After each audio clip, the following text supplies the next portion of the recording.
Forest guard कोई काम नहीं कर सकता है यदि आप साथ में नहीं हो। अगर वेतन देने की कुब्बत नहीं दी तो रखा क्यों गया?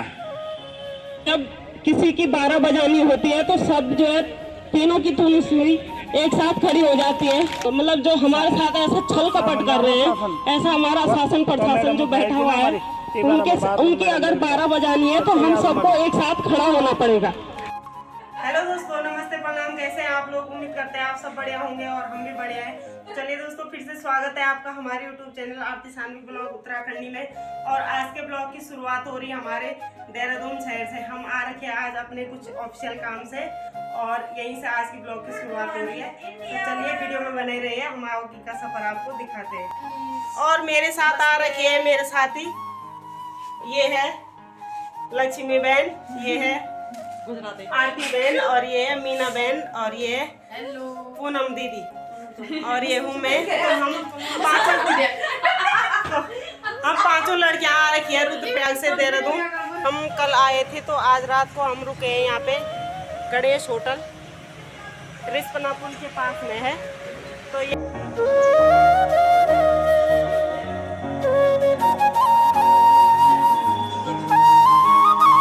अभी हम निकल रहे हैं नाश्ता करने के लिए। नाश्ता करने के बाद पहुंचेंगे हम वन भवन। और अभी आ चुका है हमारे लिए नाश्ता, और हम नाश्ता करने के बाद जाते हैं अपने काम की तरफ।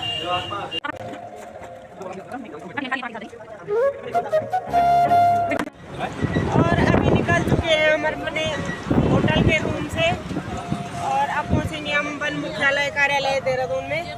और गाड़ी से ही दिखाते हैं आज का देहरादून का मौसम।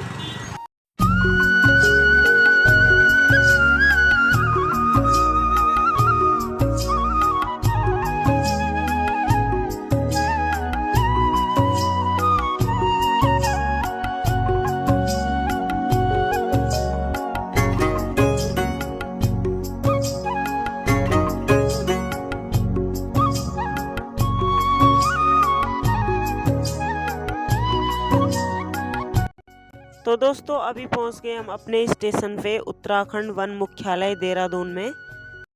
और आपकी जानकारी के लिए मैं बता दूं कि हम यहाँ कोई पिकनिक मनाने घूमने फिरने नहीं आ रखे हैं।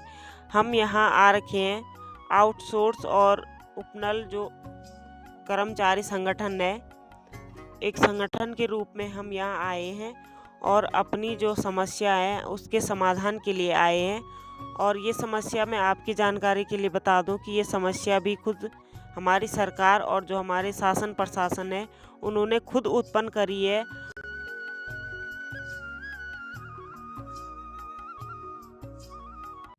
और समस्या ये है कि 10-10 वर्ष से काम करते चले आ रहे लगातार कार्मिकों को जो है 8-8 महीने, 6-6 महीने और 4-4, 5-5 महीने से वेतन न दिया जाना। और 10 साल बाद याद आ रही है शासन प्रशासन को कि ये लोग जो हैं पद के सापेक्ष नहीं लगे हुए हैं।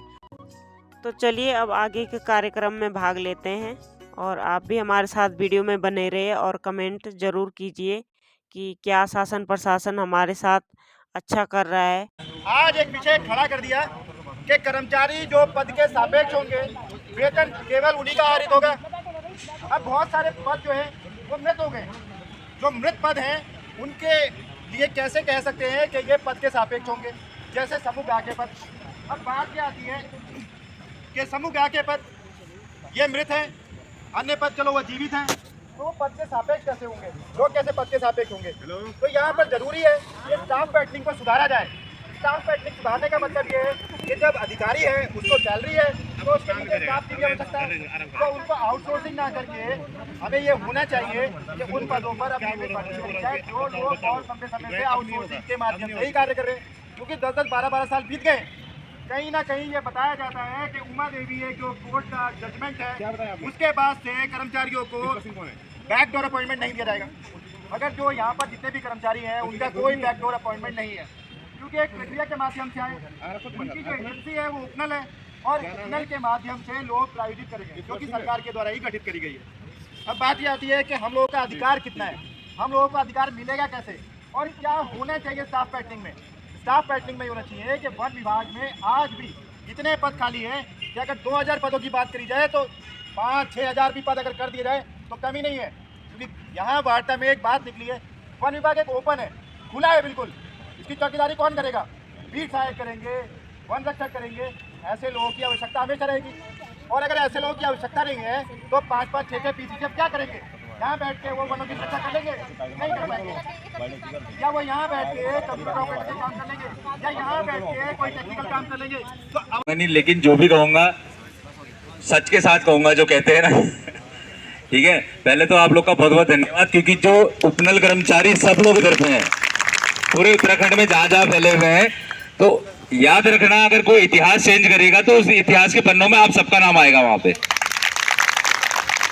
तो आप बिल्कुल ये मत सोचिएगा कि ये हमारे साथी, हमारे जो साथ के भाई बंधु हैं वो जाके ड्यूटी कर रहे हैं, वहां पे कर रहे हैं, ये उन लोग की बहुत बड़ी भूल है, उन लोगों की ये बहुत बड़ी कमी है। लेकिन इससे आप लोग अपना मनोबल डाउन मत करिएगा, क्योंकि कल आपने देखा हमारे एक रोष प्रदर्शन था वनबीट अधिकारी संघ का, अभी प्रेजेंट में 2200 लोग हैं, लेकिन कितने आए थे आपने देखा होगा।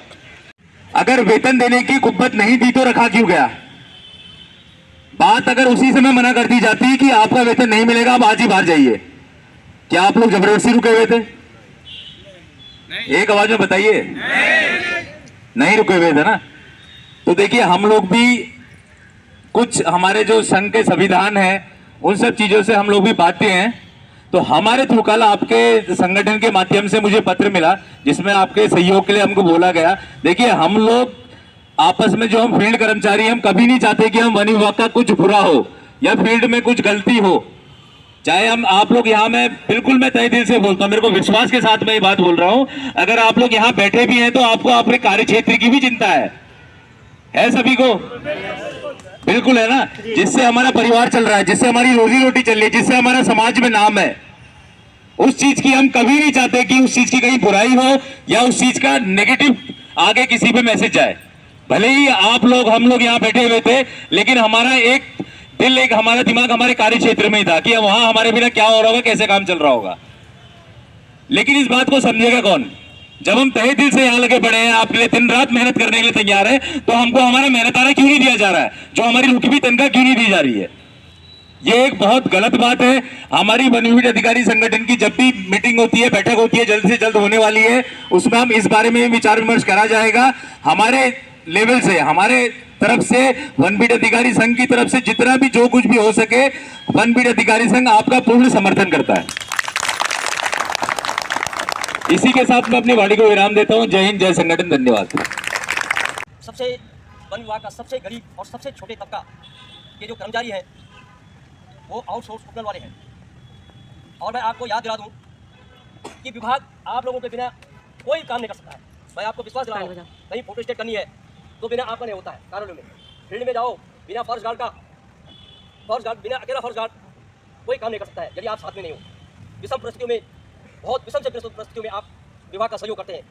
आपका बैरियर है, चेक पोस्ट है, उस वहाँ पर कितनी बड़ी परिस्थितियों में, जहाँ पर कि कई बार झगड़े दंगे फसाद होते हैं, मारपीट की नौबत आती है, वहाँ पर आप अपने को जो है गिरवी रख करके विभाग की सेवा करते हैं। उसके बाद इतने वर्षों से आप, किसी को शायद 8 साल हो गए होंगे, किसी को 5 साल हो गए होंगे, तब से आप सेवारत हैं। लेकिन न तो विभाग ने इस चीज़ को समझा कि भाई इनको हम अपनी तरफ से तो रख तो रहे हैं, लेकिन आखिरकार बिना शासन की अनुमति की और बिना पदों के साबित हम कैसे रख रहे हैं। इस चीज़ को न तो सरकार ने सोचा, न विभाग ने सोचा, और न आप लोगों ने सोचा।